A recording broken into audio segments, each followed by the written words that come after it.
thank you to those who are currently here. I can't see all your faces, but I can see them streaming in as they come. Thank you. Yes, so this is a presentation on Canadian elections and political culture. It's an auspicious evening to be talking about politics and elections. I know that I dare say all of you know about the elections that took place yesterday, whether you follow politics in your personal lives or not. I think we're all aware when these sorts of large events happen. So I think this could be an interesting way for us to kind of, while not talking about US politics directly, but a way to get together, maybe vent, maybe just kind of let loose some of these questions you might have about what politics are, kind of a way to not stay in the dark about how this big system works. And I'm happy to talk about it with all of you tonight. But real quickly, Why for Why Quebec, as you see before you on the screen, we're a nonprofit organization committed to addressing the issues facing English-speaking youth. As again, you might all know, between the ages of 16 to 30, we try to build bridges with the French-speaking community. We run various youth-run workshops and consultations. And of course, events like the ones you are participating in tonight, where we like to inform Quebecers about certain issues that might affect them in their personal lives. My name is Alex Pettem. I'm the Director of Policy at Y for Y Quebec. To prove my credentials somewhat, I have a master's in political science at the University of Montreal, where I studied social movement theory and the degrowth movement in particular. And more relevantly to tonight's presentation, I did my undergrad at McGill with a focus on Canadian federal politics for that matter. So directly relevant to the presentation tonight. Before starting, before I ask you this question, I would like to maybe mention three things before we jump right in. First, this event is nonpartisan, as are all of Y for Y's events, but I would still encourage you to ask very honest questions at the end that refers more to me, I would say, than you folks. So I will still do my best to answer your questions, of course. Number two, the event is recorded. I believe you had to click a consent button to this when you entered the Zoom call. And third point, I am quite tired right now. I also stayed up relatively late, like maybe some of you as well last night, but it's not for me to comment on the results last night, but I guess suffice to say, we will get through this. And join us continuing tonight so we can make certain informed decisions of our own in our country when we have our own federal elections. I guess a fourth point I'll make is that I do not have all the answers. Politics is a big, weird, nebulous, fascinating field, so I do my best with it, and I might not always have the answers to your questions, but I think I will know where to refer you to get the right answer. So to start us off, what are politics? What is politics? Would someone want to venture a guess to explain? How would you explain politics to me if you're at a bar, or if you're just talking at a cafe? How do you define politics? I'll give you a minute.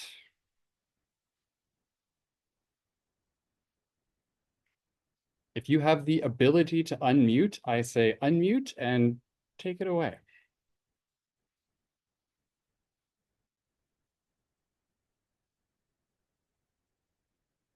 It's not an easy question to answer, but I have the answer. No one's gonna brave it? I'll brave it. Go for it, Mr. Wheeler Hughes. Um, I would say politics is the mechanisms through which change can be made at a kind of macro systemic level.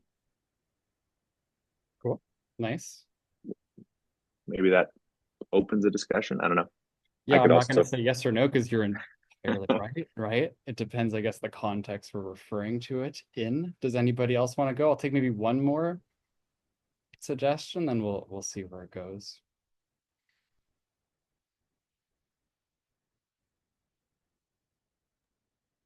I think Jeremy's answer in the chat deserves an honorable mention.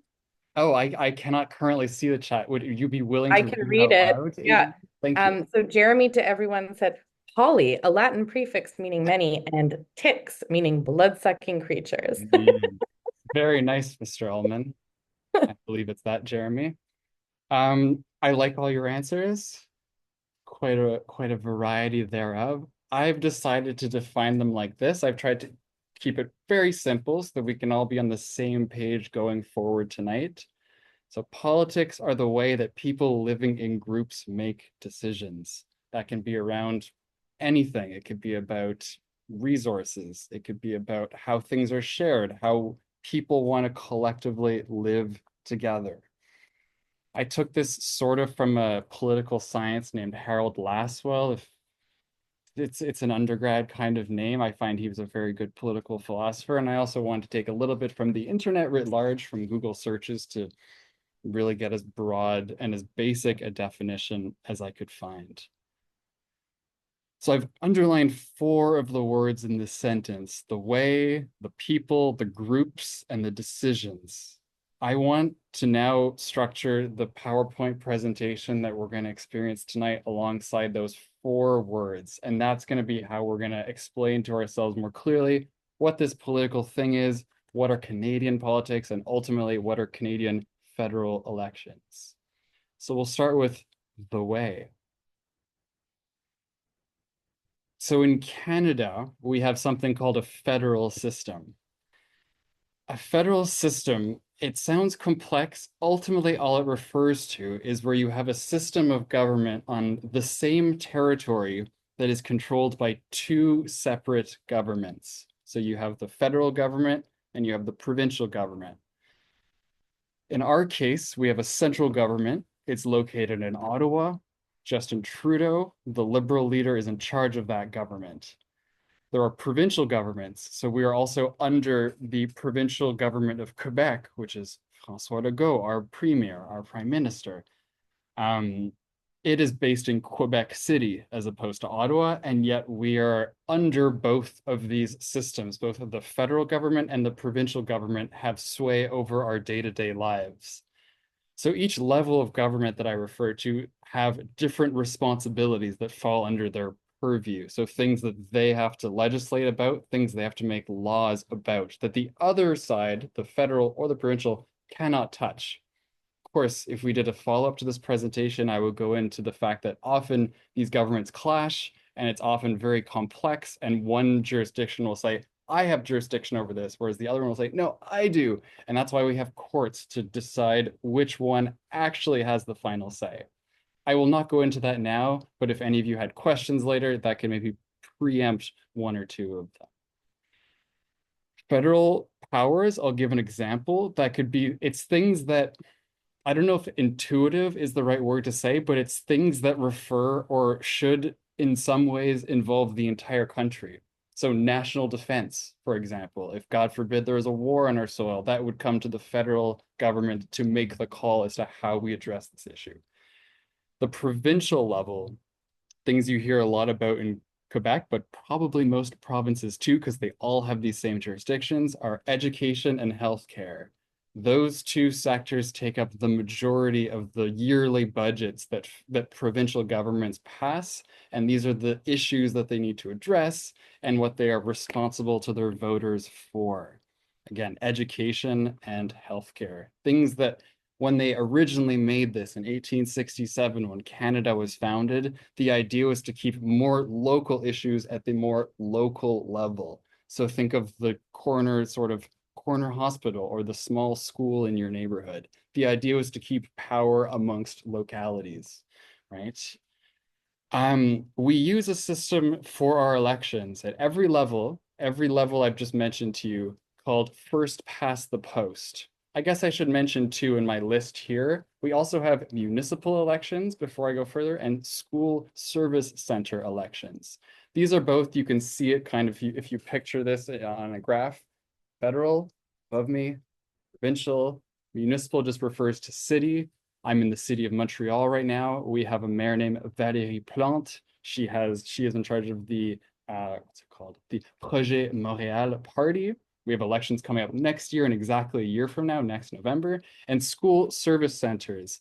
I don't think I will go into too much detail about this, but suffice to say, elections at the school service board center level are now no longer run through voting. It's now appointed at the French school board level, and the English community, still has voting. So we can get into that later if we want to go in, if anyone has questions about that. But every election is run through a system called first past the post. Does anybody want to venture a guess as to what first past the post refers to? How that system is used to run an election? You can unmute yourselves and go ahead. I think it's supposed to be first to get a majority, but in our system, it ends up being whoever gets a plurality of votes wins the riding. Yeah, you got it. I'll use a less political word than plurality, but you're entirely right, Andrew. The idea is essentially there are 338 different ridings in this country. So, for example, I'm in, no, that's embarrassing. I can't remember right now. NDG Westmount was the riding I grew up in Montreal West, to my west from here. Ultimately, there is an election in every single one of these ridings. Ridings are meant to each have roughly the same population count in each. So meaning you'll have very tiny, very small ridings when you're in urban areas, as opposed to huge ridings when it comes to more rural parts of the country. The idea ultimately is to have roughly the same demographic breakdown in all of them. First past the post means, say there are 3 candidates in this election. There's me, there's Andrew, and there's Adrian. And it's not who gets 50% plus 1 of the vote.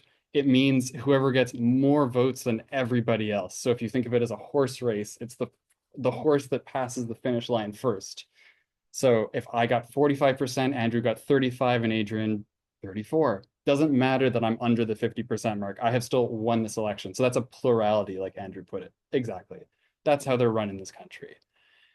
To close off this slide, we have a fixed election dates law in Canada since 2015, I believe. In our constitution, it says that a term cannot go for more than 5 years. That is the term length imposed on a federal parliament. Now, this new law that was passed under the previous government led by Stephen Harper, if any of you remember Stephen Harper, this sets the election date every 4 years, meaning 1 year sooner than what's actually obligatory under Canadian constitutional law. That said, and what makes this a little more complicated, but politics are fun sometimes, you're allowed to call an election sooner. The leader of the government, the party that is the current sitting government, is allowed to call an election whenever they want. There is no constitutional prevention on doing that. And oftentimes, a leader will call an election when it's most advantageous to their party politically. Obviously, in the real world, that can be a huge misfire. You can think, oh, the conditions are right for an election. X party, my party will get reelected undoubtedly. But people are people, incidents happen, you can never predict. So it's a risk to call it based on a whim or what you think are the polls that are in your favor. When I say polls, I'm just referring to whenever you look at those public polls, you might have seen it's just companies that try to get the pulse of the country and see like, oh, 30% are want to vote for this party or 23 for another. So it's when people read the tea leaves and think they can see when the right time to call one is set. Does anybody know when the next federal election is supposed to be called for?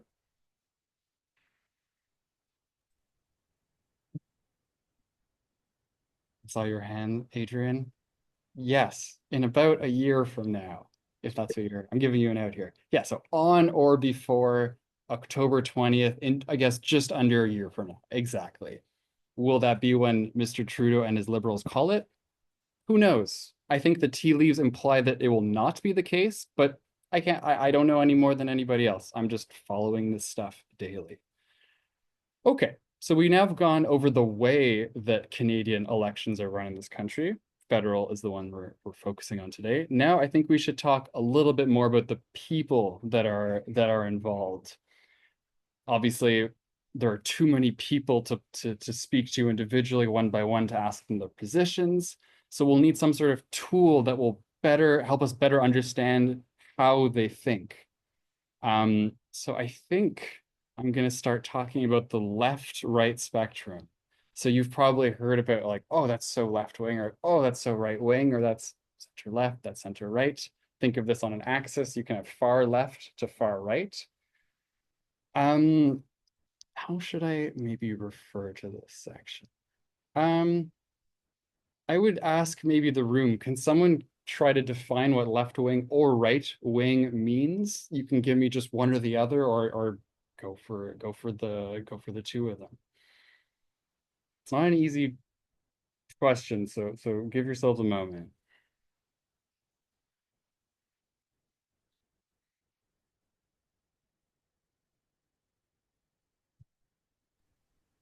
I think if we use the American standard as which is pretty similar to ours, when we think of left wing, they call it more progressive, and right wing is more conservative. And now that obviously can be broken down into fiscal or like various elements of policy in which you're calling progressive or conservative. Not to mention, I think it goes in four directions. There's like libertarian and something else where it's more about like individual rights, government rights, uh, how much the government's getting involved in my life and how much they're staying away. So that's not a good answer, but that's what I know about it. It's the best answer we've got so far, Alex. So thank you. Thanks for going for that. Does anyone want to add to Alex's answer? Just to add on to what Alex was saying, left can be seen as like collectivist, and then right individualist. I think that's kind of where you're going, Alex. Yeah, good answer. Thank you. Take maybe one more, and then I'll keep going. I think maybe in a like post neoliberal framework, you could see the left sort of advocating for a bigger role for government when it comes to establishing social security, and then the right being more sort of small government oriented, unregulation kind of vibes. Yeah, great answer. And that kind of goes with the whole idea of like, big government is like the left wing thing. They want to get involved in your life. And the right wing, the trope is they want to have small government, let the people do their thing. We're just here to regulate economy and nothing else. Yeah, all great definitions, all definitely parts of the truth. Let me make this far more complicated then. So the left and the right are very hard to define, and you all did a great job, because ultimately the definition changes based on, I say, subjectivity here. I mean, I guess when I say that, the people you're talking to will each probably have a slightly different definition of it. The geography matters. I think, Alex, you were saying, if we use the American example, and you're totally right, because what is left wing in Canada might not read so left coded in the American context, Texas and California, wherever. Then I use the zeitgeist, and all I mean by that is just the mood. What are the conversations that are being had at the moment? Because something that is not inherently political, like a mask during the mask mandate era, I should say, becomes political and therefore becomes a symbol of maybe of the left, maybe right, obviously left in this case, if we all remember the debates over wearing masks, the mandates with them, etc. So the way I've kind of tried to mesh them all together in definitional form, the left wing is someone or a party, I should say, that has a reformist mindset. So somebody or something that refers to those that want to speed up social change, you could say, towards what they view as a better, fairer system. What that system is, it depends the decade we're talking. It depends the systems you're working in, the country you're living at in that very moment. A sort of trite, kind of straightforward example is raising taxes on the wealthy to fund social programs. So there are the ideas, a little more money from those better off to make a better, fairer system, one in which social programs are better funded, more consistent funding. It's baked into the tax code. Then a right-wing mindset is one that it means that they are now like. Oh, I think somebody should mute themselves if they don't mind. Thank you. Sorry. Thank you for coming also.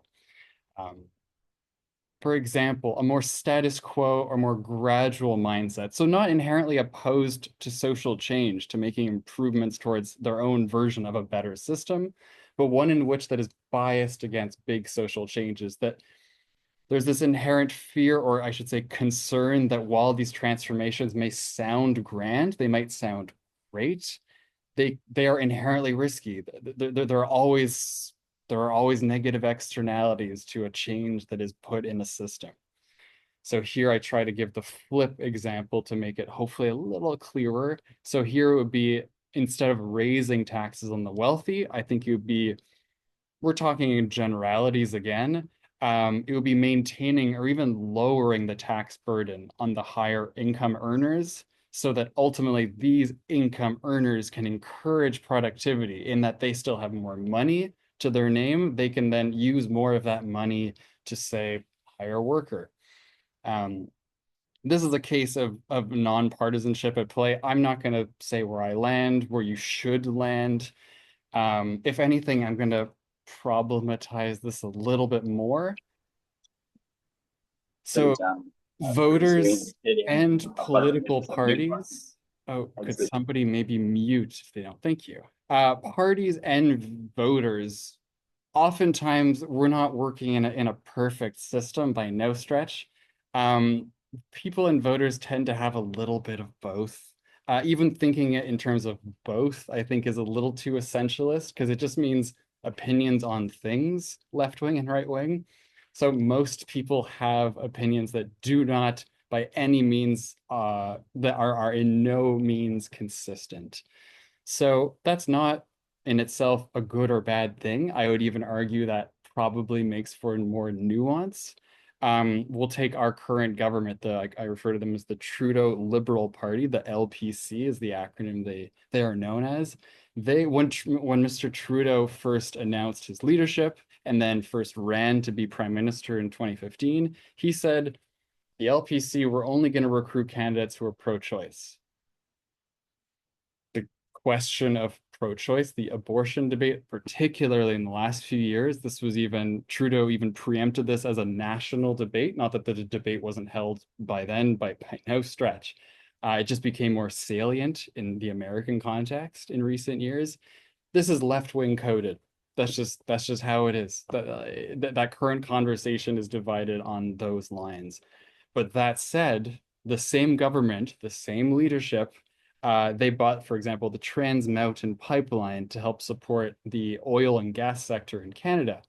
And this too is oil left wing or is oil right wing, is kind of seems like a silly question on its face.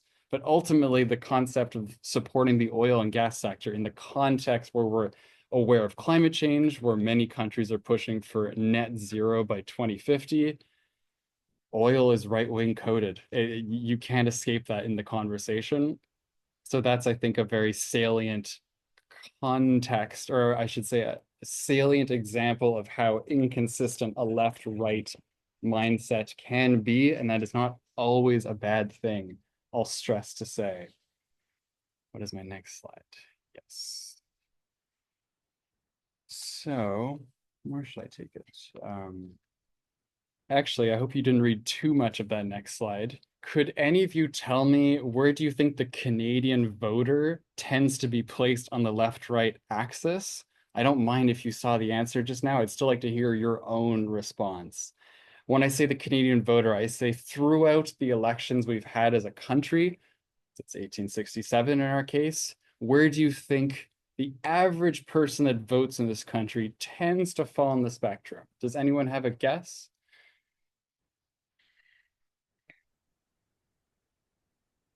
The eagle-eyed observers have seen. I saw the slide. Yeah, but take it away. Center left, or center leftist. I'm not exactly sure of the term that was used, but yeah. So rather than it being right, it's more in the middle or on the left. Mm-hmm. And just to clarify, in case it wasn't clear, center left, when you put those two words together, all that means is trying to place it a bit more accurately, like this is the center here. You kind of fall there, is the idea. Not fully left, not fully in the middle, somewhere here. Exactly. Well read, Abby. It's consistently, or at least oftentimes, tended in that direction. Certain examples to sort of demonstrate that over the years, and as I clarified here, the Liberal Party is the most re-elected party in Canadian history. In the 1940s onwards, healthcare was starting to be developed, fully developed in the 1960s.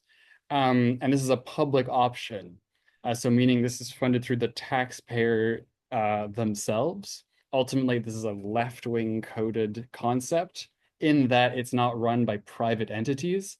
Of course, in the real world, it is to some degree, but I think that is still a recognizable Canadian policy that's been recognized the world over in Western countries for being very progressive when it comes to how healthcare is managed in this country.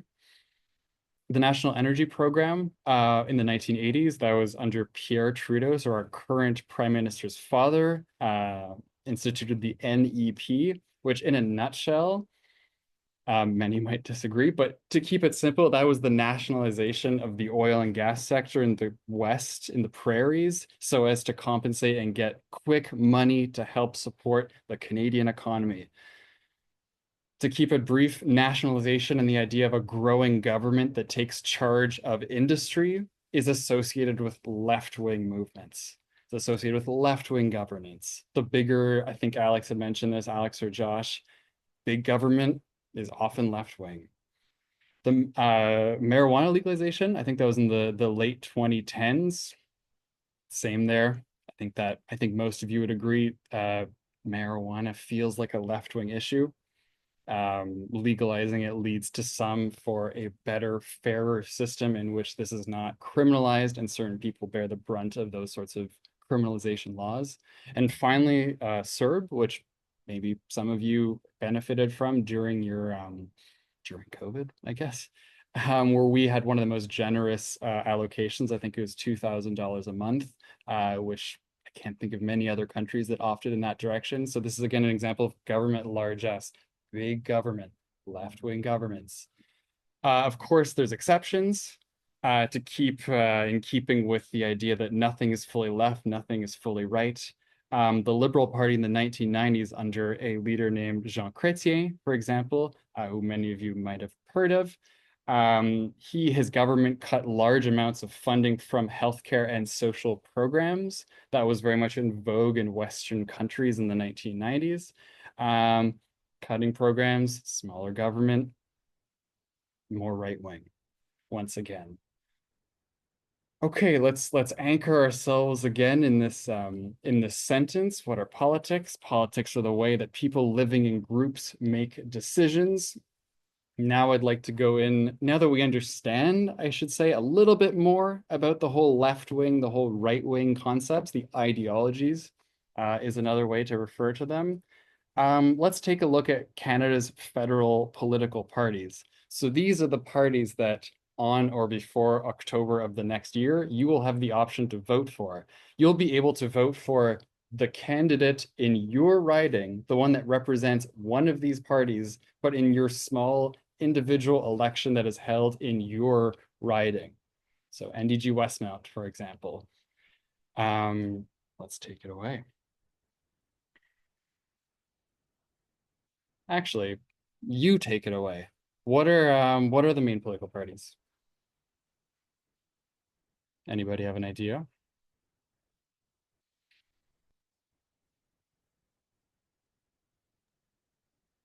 The Liberals, Conservatives, NDP, Yep. Green Yep. Party, Yep. Bloc Québécois. Cool. You got it. Then there's even smaller ones. There's maybe one more smaller one that might be worth mentioning, only insofar that it covers a different part of that left-wing or right-wing spectrum. I don't think you mentioned it.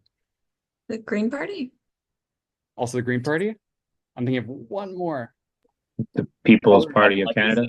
You got it. The purple colored one. Yes, exactly. I color coded the ones I'd added there. Obviously, parties are brands. Parties need to be recognizable. They each have a color that might have a political association, might just be a popular color that they think polls better. There's no art to this. Yeah, there you go. The Green, the GPC, the People's Party. Exactly. The Green Party was founded in the early 80s. That was part of a general anti-nuclear energy movement. So many countries in the Western world have, since the 80s, a Green Party to their name. The People's Party, I'm just mentioning these smaller parties that maybe you've heard less about or know a little fewer facts about. The People's Party, the one that I was trying to add to the conversation too, they were one of the most recently founded political parties in Canada. It's 2018. And I'll talk more about each party in a moment. I guess just suffice to say that while some of these parties are called Liberal Party or Conservative Party, that does not mean that they are always liberal as parties, nor does it always mean they're always conservative as parties. Even the names of a party is part of the game of politics, that they're trying to think, okay, what is a salient name in this cultural moment that will get somebody to vote for me? So for example, the Conservatives are only called the Conservatives since I believe 2003, when two parties merged together, originally called the my goodness, the PCs, the Progressive Conservatives. So even calling itself a progressive conservative is it comes across as like a mountain valley, an oxymoron.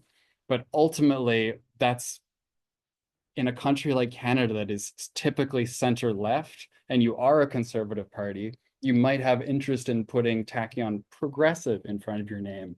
And I don't mean that facetiously, because oftentimes they might have particular policies, I should say, that do cater more to a center left audience. So nothing makes sense. Let's go. Let's go through each of the parties in brief. Are the pictures of Mr. Trudeau and his brand and his party showing up for you guys? Could Jeremy or Abby nod? Those are the two faces I see right now. Yes. Okay, Yeah. thank you. Thanks. Justin Trudeau is both the party leader of the Liberal Party of Canada and coincidentally the Prime Minister of Canada. I would place the current iteration of the Liberals as center left. As I said, this can always change. With an election on the horizon, as we'd said, within about a year or so from now, bigger parties like the Liberals, bigger parties like the Conservatives will often try to move a little bit more towards the center. This is not always the case, but more towards a more neutral position to be able to try and win the most amount of voters.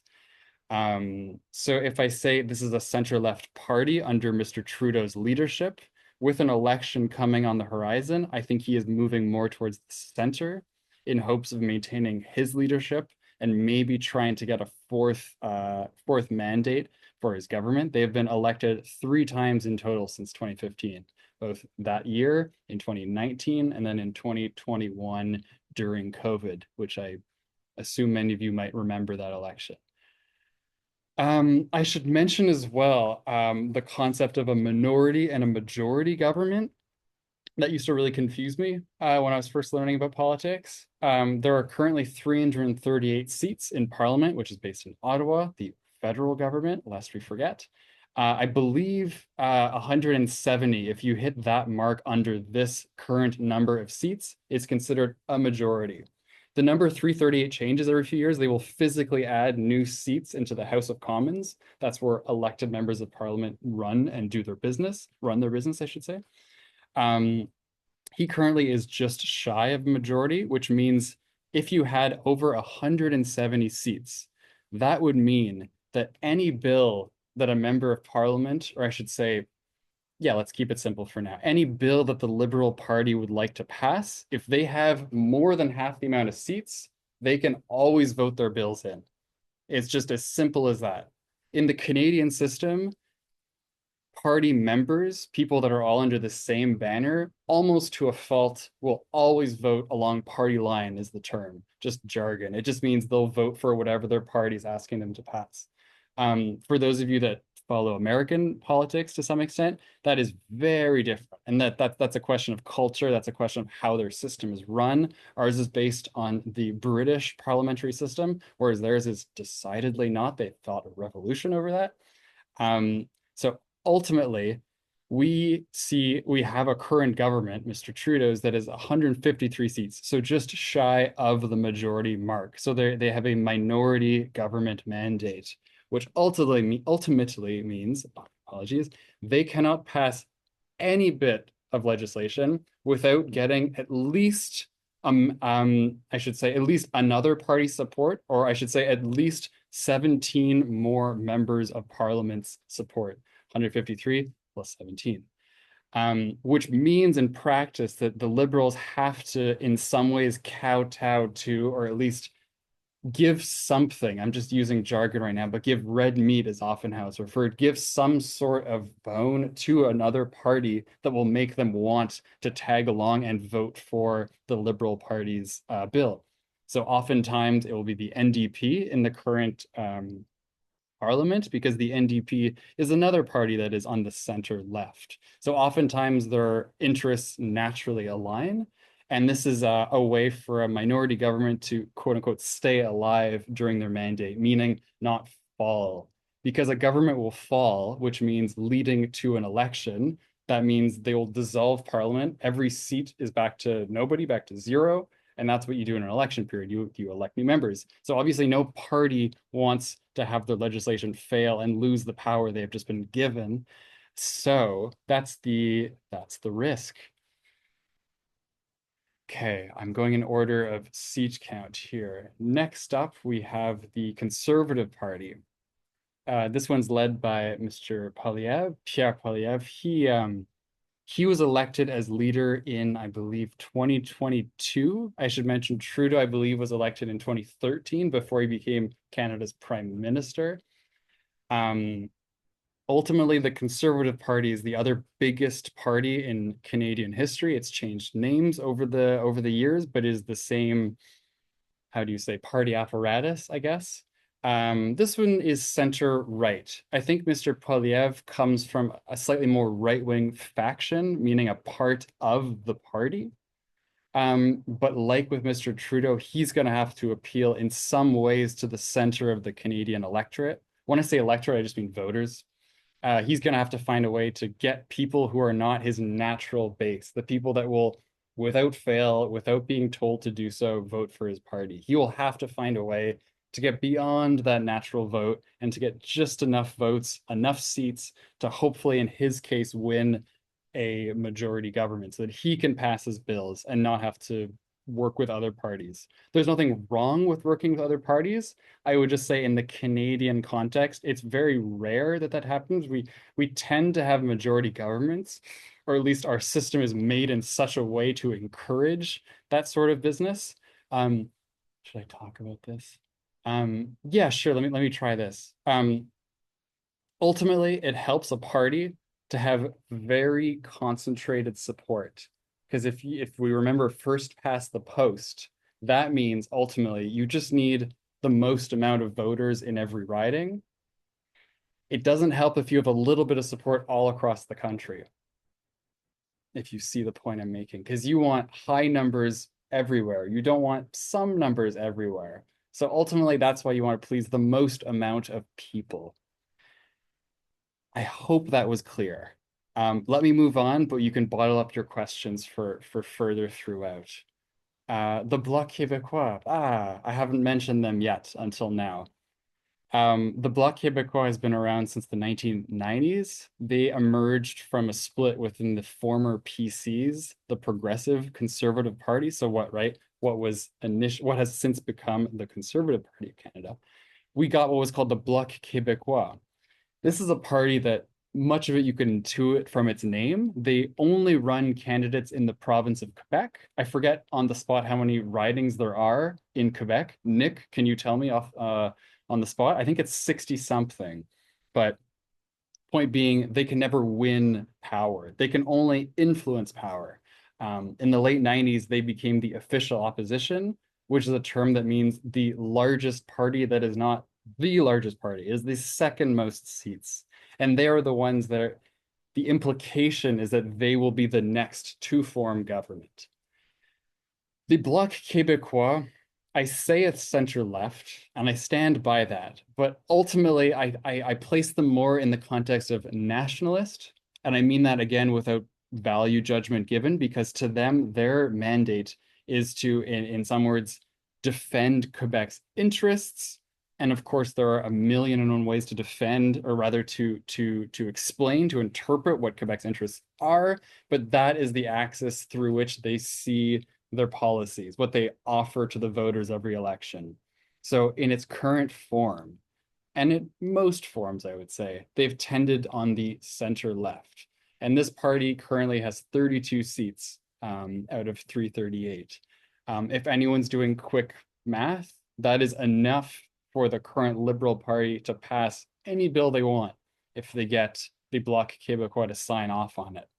So in a pinch, Mr. Trudeau could always decide to just pass a bunch of bills that are pro-Quebec, or at least more salient, more of interest to the Quebec voter, bills that would get the Bloc to support them, and thereby give Mr. Trudeau's government a longer time to survive, to stay in office, and hopefully run the clock until the next election.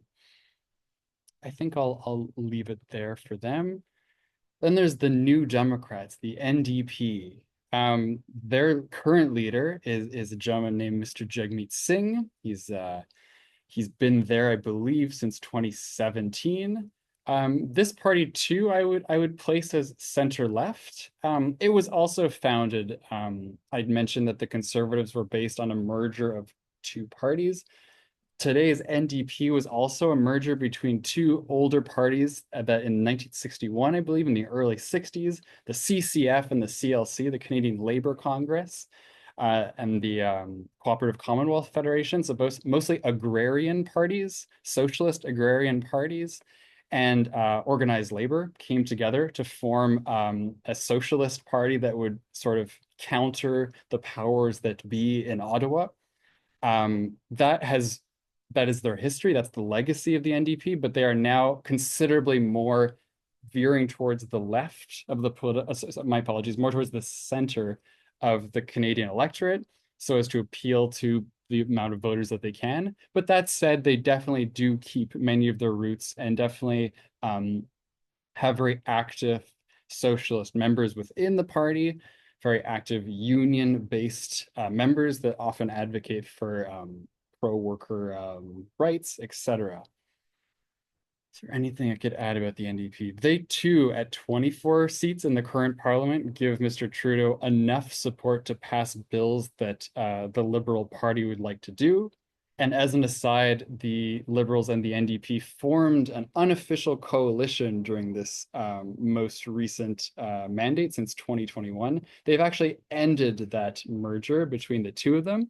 But for the time being, they agreed to work together, and the NDP agreed to not make the government fall. They agreed that they would vote alongside the government because it was a mutually beneficial cooperation that they had together.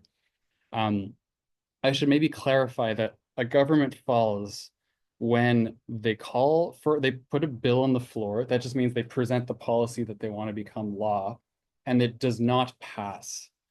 And when it does not pass, that just means they didn't get enough bills to pass the magic 170 number. And if it's a bill that has something to do with money, so there's, for example, the yearly budget that a government has to pass. If the bill has to do with money, then the government falls. An election has to be called. You can have things called private members' bills. That just means when how do I put this? Let me leave it there for now, because when there is the government, the party that is the current government, there is the prime minister, and you have members of his or her cabinet. So these are people that each speak for a certain portfolio. So for example, you can have the Minister of Finance. That's the MP, the elected politician that has to cover that dossier. Then there's only maybe about 30 to 40 members in the cabinet of the government. Everybody else is a backbencher, is what you're called. You're still a Liberal member of Parliament in the current system, but you do not have any title to your name. You don't have to refer to any, to finance or to Minister of the Environment. You just represent your constituents, the voters in your riding. If they try to pass a bill and it fails, it's harsh, but no one cares. the government will not fall. It has to be on an important issue that has to do with the economy, ultimately. Okay, the Green Party. We'd mentioned the Green Party earlier when we were listing them. This one's led by Elizabeth May. She's been the leader of the Green Party off and on, I should say. There's been one or two leaders between her mandates since, I believe, 2006. Also generally a center-left party, because as we were talking earlier, green issues, climate change, environmental, net zero concepts are very left-wing coded still to this day. Maybe they should be, maybe they shouldn't, but they are. I give them a center-left stamp. Her party currently has 2 seats in Parliament, which they had a peak of 3 when they had their most elected, which admittedly is a small number, but in most Western democracies and Canada's democracy in particular, that's pretty good. There are more elected in European parliaments in recent years, but for Canada, this 3 was the most, so it's starting from somewhere. So ultimately, it is a party that has a potential to grow, but we'll see. The People's Party. I think this is the last one I'll cover of the larger and smaller parties tonight. The leader is Maxime Bernier. I think I mentioned earlier, this one was founded in 2018. He's the only leader that this party has ever had. So oftentimes when you have a new leader in place, they'll put their stamp on the party. They'll put their policies, their orientations. But there's only been one. So this party risks being a party of one person. So it's entirely his worldview that dominates it. And that's how all parties start. So we'll see where they go. His is, I would say, the most right wing of the parties I mentioned. There are currently no seats in Parliament. I only mention them because he got a substantial percentage of the vote. But if you remember also what I said earlier, if you have a decent percentage of people voting for your party, but it's not concentrated in certain ridings, and if it's only 5% everywhere, that still looks like you have a lot of support in the country. And maybe you do, but it does not mean you have enough percentage anywhere to actually elect a member of Parliament. So while this party has 0 seats, quite a bit of folks supported this party. They made mask mandates and anti-COVID legislation their one issue in 2021. I think then that's what I'm going to say about the political parties for now.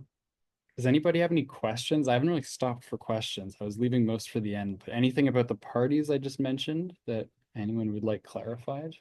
You can just unmute yourselves if so.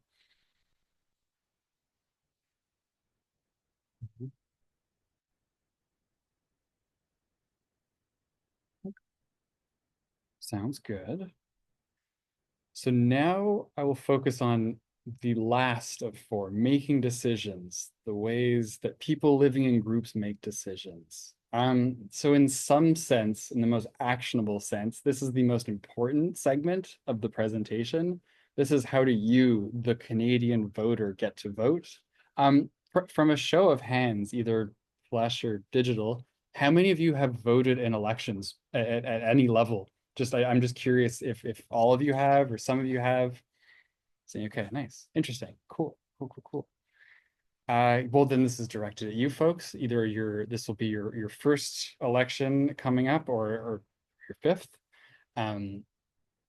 They say one of the stats, just to pull out of thin air, is that if your parent has voted, you're statistically far likelier to yourselves adopt the practice of voting. And the younger you start voting, the likelier it is to stick with you throughout your lives. That's obviously not fate. You can decide that yourselves, but just at a national level, at a macro scale. So I'm going to give you a little bit of information about how to vote, how to make sure you can, how that works in Canada, because I think we hear much more about the issues with voting, the difficulty in some cases of voting in the American context. Whereas I'd say luckily for us, luckily for Canadian voters, it's a much more straightforward approach. In Excuse theory, me, Alex. yes. Excuse me. Sorry, Josh had a question, and I think Oh. pushed something that made his hand go down. Oh, Sorry. I didn't actually. I was just raising my hand a little bit delayed on the who has voted question. Oh, Got it. thanks for Thank you. Sorry, Alex. Thanks for voting, Josh. Yeah, in the Canadian context, you are pre-registered to vote, whereas in the American context, I won't speak for every state in the US. There you often have to get yourselves on the roll on the voter registration rolls. Unfortunately, an elections officer from Elections Canada was supposed to co-present this portion with me. So though I understand what we'd written, she would have been the better resource. But she did tell me, Ms. Stevenson, she told me that if you do have any more actionable questions about how you can vote, how you can make sure, or things that I don't cover in the next 5 minutes, send me your questions, email me after, and I'm happy to ship them her way. She told me explicitly she'd be happy to answer them for you folks. So ultimately, you need to be a Canadian citizen.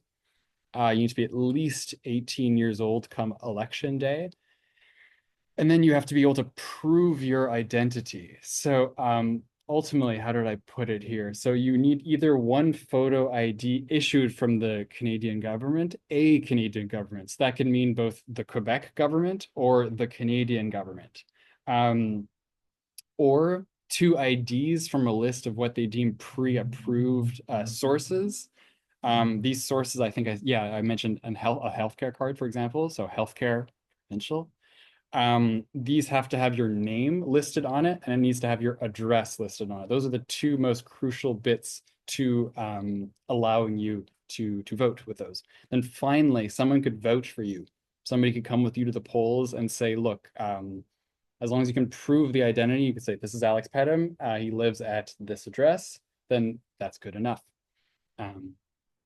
Which I do not believe is the case in many democracies, not in the US at least. So where do you vote?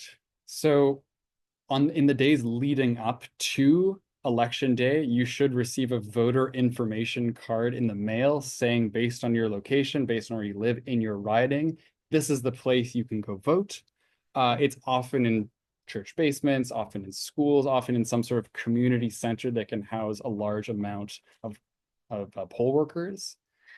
It's the same for the voter information card. They too will mention, there's often now, it's becoming more popular as well to not just have the day of the election to vote. There are often numerous early voting days. It's often 3, 4, 5 kind of thing. It depends on the jurisdiction. And this too, you'll be told it's often a different location that you can vote early, but still the procedure is the same. You just choose to go in earlier and it's maybe a different spot, but the systems are the same. And then finally, by special ballot, anybody is eligible to vote by special ballot. Maybe you know you're going to be out of the country on election day and even the days leading up, but you really care. You want to have your voice count, your vote counted as well.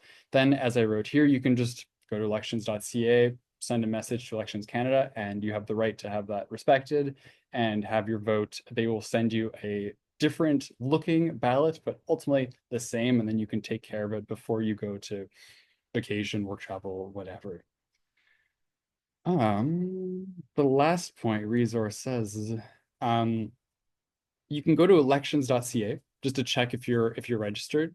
You can find election dates. Everything I've just mentioned, everything I've told you now, I got from elections.ca. So this is a time you can go on your own time, find it yourselves. Maybe in the days leading up to the election, you've maybe forgotten this presentation. You want a bit more details to be reminded. I mentioned the CBC Vote Compass. I think maybe some of you are familiar with this. Maybe you've even taken it yourselves over the years. They make these, the CBC makes what they call the Vote Compass, where ultimately it's a series of, I forget, 30, 40 questions where you answer in the yes, a little bit, no, neutral, etc. And ultimately at the end of this series of questions, you should come out with, they present an XY axis graph where they place you vis-a-vis all the other parties based on the platforms of that party during that particular election. So the things they say they want to get done during every election, they will factor all those in on a left wing, right wing axis. And then they will put you, say here, Then you might have the NDP here, you might have the Liberals here, the Conservatives. So they won't tell you who to vote for, but they'll tell you who your interests, self-reported interests, align with most neatly. So this, if you go to votecompass.cbc.ca, is for the 2021 elections. And as we said, parties change, left wing changes, but I think that would still give you a quite good idea as to where you find yourself politically in the Canadian context. So if you ever, any of you had maybe like 15 minutes to spare and you're curious, I really do suggest checking that out. It's kind of fun if you also kind of like this sort of thing. So give you a second if you want to screenshot or note that down. Check that. Oh, 6:59. Perfect. Okay. I guess on that note, we'll just kind of wrap up my portion of the presentation. So you now know the way. You now know how our election system works. You now understand the concept of how to chart, how to understand political opinions. That is along the old left-right spectrum, the groups, the political parties, and you know how to make your decision. You know how to vote. You know how you can inform yourselves on how to make an informed decision about said vote. So you get politics now. You get it. I think you now have a lot of the tools to make an educated guess and to make whenever the Canadian federal election takes place, you now have the tools to hopefully get a result in your riding, I should say, that you are more happy with, that you're more pleased with, and that you are part of the decision-making process. Yeah, we by no means need to spend 30 minutes in Q&A, but I would love to answer any of your questions if you had things that I might have said, I might have tripped over my words that wasn't clear, or other concepts you would like to have talked about for a moment. Yeah, the floor is yours. Go ahead.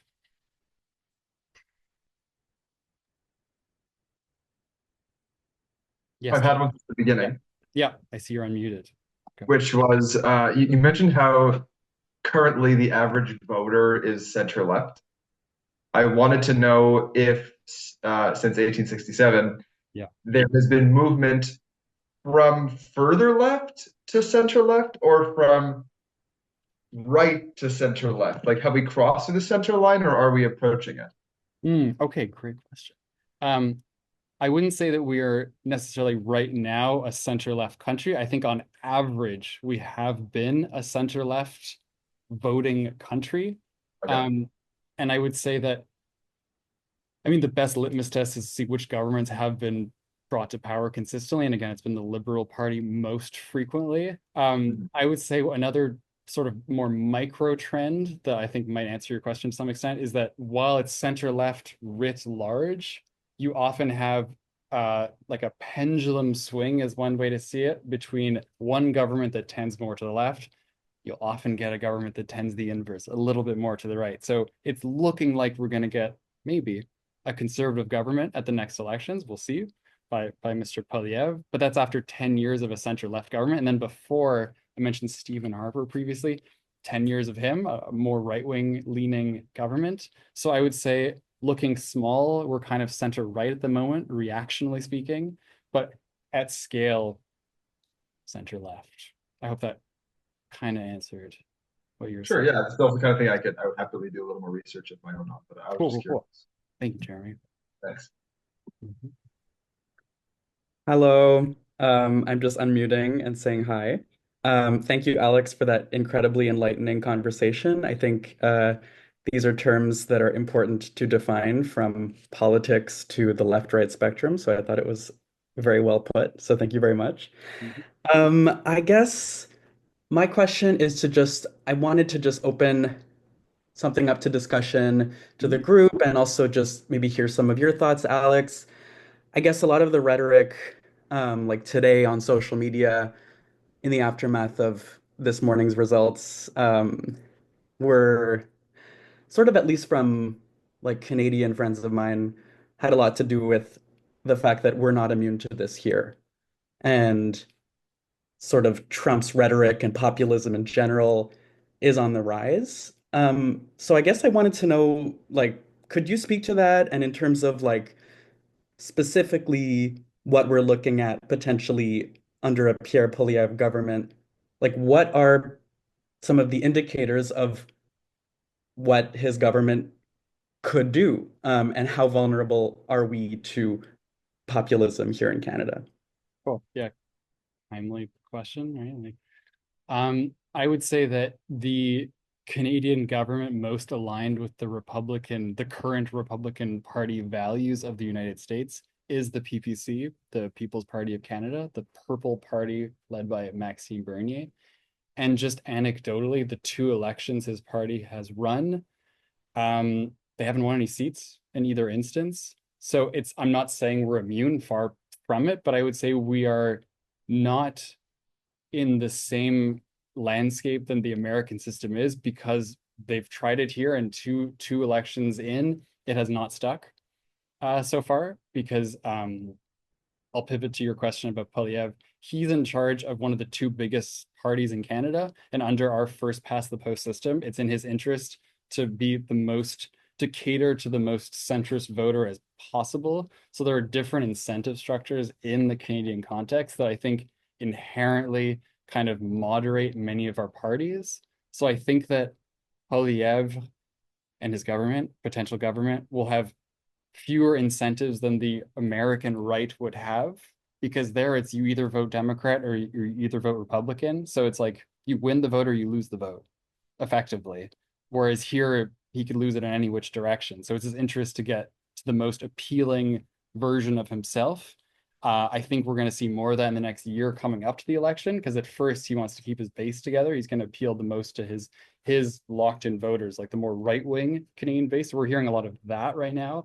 But then when it comes to getting like that extra 5% or whatever he'll need come election time to actually win, I have a strong feeling he'll start moderating. I mean, this is being recorded. We'll see if I'm wrong. But like ultimately, certain issues in the Canadian context are far more taboo than they are in the American. I mean, we've talked plenty about abortion rights in the United States in recent years, but in Canada, you can't really touch abortion at the federal level. I also want to weigh my words here carefully. There are certain members of the Conservative Party that that want to reopen that debate and criminalize abortion. But that said, Mr. Polyev, and like Stephen Harper before him, the previous leader of the party that won government, he never touched abortion, because he know that centrist voters, like more and more American voters, hate that topic, so they will never go there. That would be electoral suicide, I think, in the Canadian context. So there's many topics that cannot be touched, I think, in the same way in Canada, which makes us, I'm not gonna say immune, but far more immune than the current American system affords. I think I'll leave it there. I'll let others go, but did that kind of answer, Josh, what you're saying? Yeah, for sure. Thank you. Cool. Thank you. I see Andrew's hand. I can only see some people. Go ahead. Yeah, I was just gonna maybe add to the discussion, to the question Josh just asked in the discussion we're having. I think Yeah. a big difference in the Canadian American systems, though, is that what people sometimes fail to realize is that majority government in Canada can operate somewhat unencumbered. There aren't many checks and balances in Canada. Whereas in the US, for a political party to really advance an agenda, you need the House and the Senate to really enact massive change. In Canada, like Alex explained before, to be the prime minister, you win the House. Any bill you want to pass, you already have the seats in the House or in the House of Commons to effectively move forward. And the Senate in Canada is not as strong as the US, where they can really put a check in on many of the laws. So while we've been, your question, Josh, can that happen here? Alex is right. It's not likely to happen, or maybe it won't happen the same way it has happened there. But if it did happen, there's limited checks, which is kind of worrisome to think about that. If you look at some provincial governments over the years, they force closure on bills they want to see through, and they put them in. And then even in Quebec context and other places, they use the notwithstanding clause to even infringe on rights that are there. So that is worrisome that some people in Canada don't realize that majority governments do have a lot of power.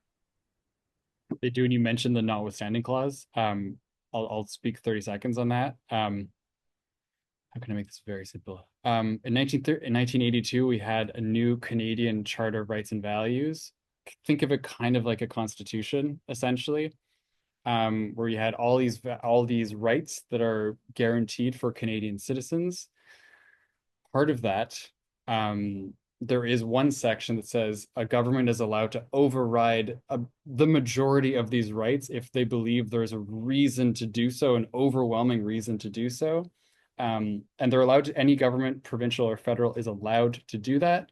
They just need to revise that law every 5 years. So the intention for having done that was maybe there is a very important reason. Maybe Canada's at war and it's something really urgent that might seem on its face anti-democratic might be necessary, was the idea. However, in recent years, the idea, I should say, to have it re-voted on every 5 years is to see, does this still hold legitimacy 5 years later? Has the war ended? Is there any more reason to use this notwithstanding clause anymore to override certain Canadian rights? And the idea is that voters would be the check where they'd say, hey, this government is consistently overriding my rights. I'm going to vote them out. Unfortunately, in recent years, there has been a trend for governments to start using, as Andrew is saying, using the notwithstanding clause more and more. And I was using the example of maybe there's a war, but the reasons that they're now using the notwithstanding clause have become progressively less and less large scale and dire. So the taboo on using this part of the charter has kind of started to decay. So Andrew's entirely right that that's a risk. There's the check of the voters at the polls is real, but you vote for a government or you vote against a government for a million different reasons. And come election day, the fact that they overrode one of your rights might not be your main reason to vote. So a little like bémol to my answer to Josh earlier that, yeah, there are some worrying trends. Yeah. Anybody else want to jump on that or any other topic? Yeah, I have a question. I feel like each election, especially like, or at least in my experience with like provincial elections, there have been kind of like 1 to 2 to 3 like main issues that each party decides are like the deciding issues, or maybe the parties don't decide, the voters decide this, but like they become like the deciding issues of the election. What do you feel, or do the people here feel are going to be those like deciding issues for the upcoming federal election? Federal? Well, I know that Mr. Polyev of the Conservative Party keeps saying, like, let's call a carbon tax election. He wants it to be about the carbon tax in particular, which just briefly, the Trudeau Liberals passed what he's calling a carbon tax, essentially a tax on gasoline and ways to increase that tax progressively every year that it's in existence. And the idea is to gradually dissuade people that use gas guzzling vehicles to start moving towards electric vehicles more so.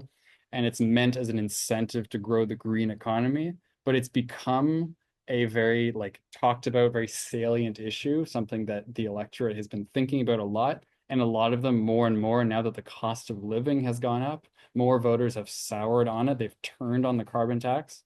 So Mr. Polyev, maybe rightly, thinks that if the election is axed around the concept of a carbon tax, that's something that he will de facto win because it's a very unpopular policy and he's more and more popular. So he thinks that could be the issue on which it's fought. And then on that issue, he would win.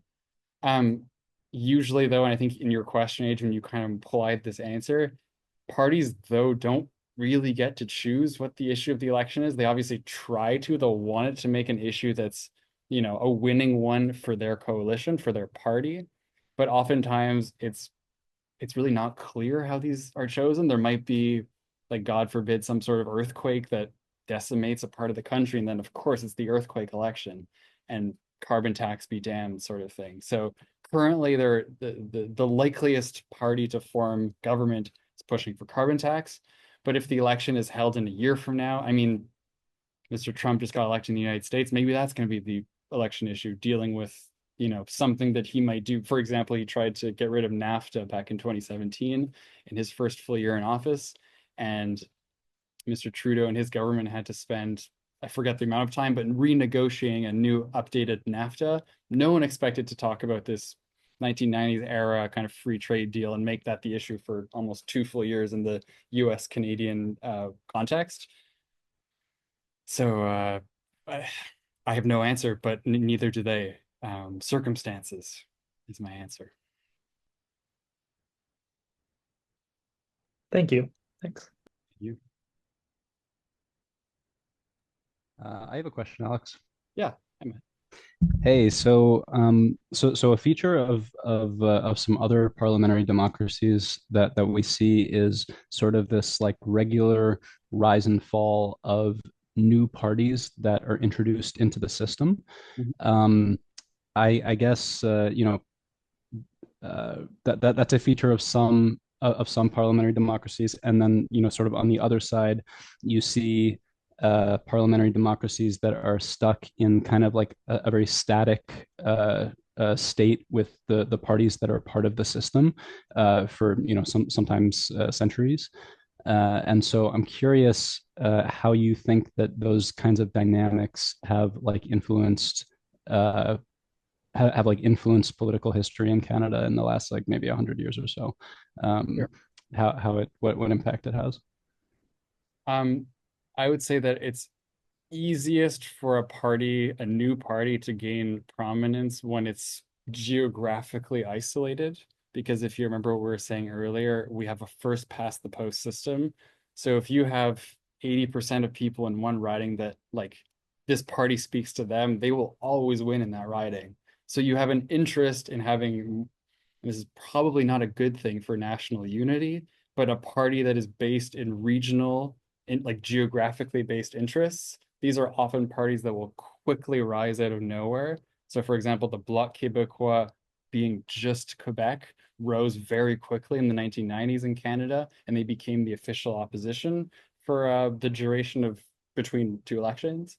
So I think that's why the Bloc has had a fairly long life for what would have just been a small regional party. Then you have the example of the People's Party that was formed, I think, in 2018. They don't have a geographic identity in particular. It's much more like programmatic. It's much more based on like anti-establishment politics, to put it really bluntly. And there's no like anti-establishment politics, comma Ontario. Like there's no place of that. So my prediction is that they will probably not last much longer, only because of that. So I think geography matters the most in our parliamentary systems, at the very least, for new young parties, and that's why the parties that have consistently done so well are, again, region based or very broad. They're called big tent parties. So parties that try to go towards the center, that try to get the most of the electorate on board with them. So if I was to predict like a future party, like if Alberta wanted to do something similar to what Quebec did in the 1990s with the Bloc, and if Alberta kind of fell out of love with the federal Conservatives, for example, if they became too, not aligned with like oil and gas interests, their economy's main the main part of their economy. Maybe there you could be a Bloc Alberta could maybe be the next party that would rise in the West, in the prairies. Food for thought. Does that kind of answer what you're saying? Yeah, for sure. Thanks for the answer. Cool, thank you. Maybe 10-ish more minutes if anyone wants to jump in or into the ring. I was wondering how federal parties get their funding.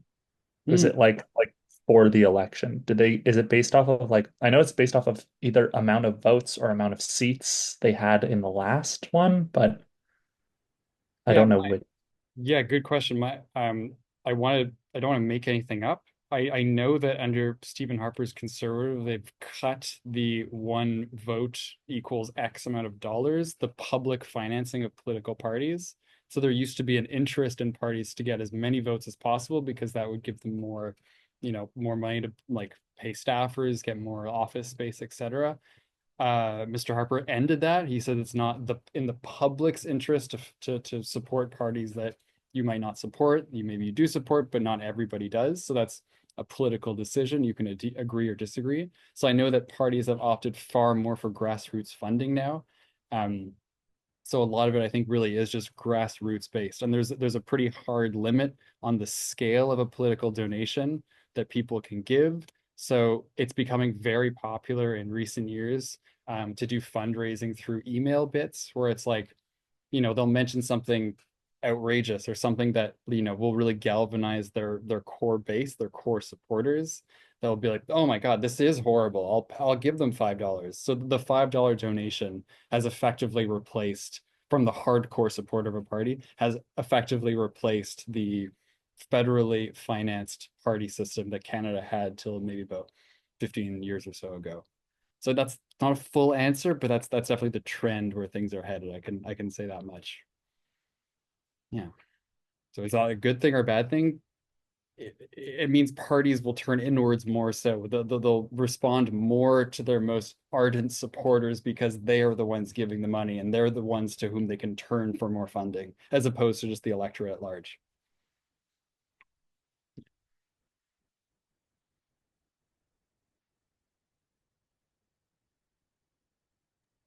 Does that mean we don't have like a Canadian version of super PACs as they have in the United States? I do not think we do, no. Which there's far less dark money, to call it by the popular term, in Canadian politics. There's you need to register as a lobby group in Canada, and donations are capped. I forget. I wish I had the number in front of me of what the maximum donation is in Canada, but it's like, if you're talking American numbers, we're just like peanuts compared to that. Like it's there's no comparison between our funding and the Americans for the scale at which we're talking. Yeah, no super PACs.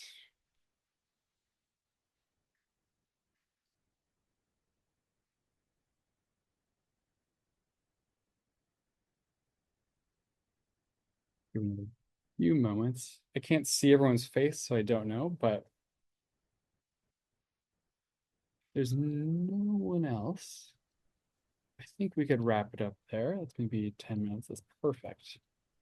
Okay, well, thank you so much for coming out on this auspicious evening to talk Canadian politics. Like, I really enjoy talking about this subject. I didn't really take notes for this. I just kind of wanted to chat with you all. So again, thank you for coming.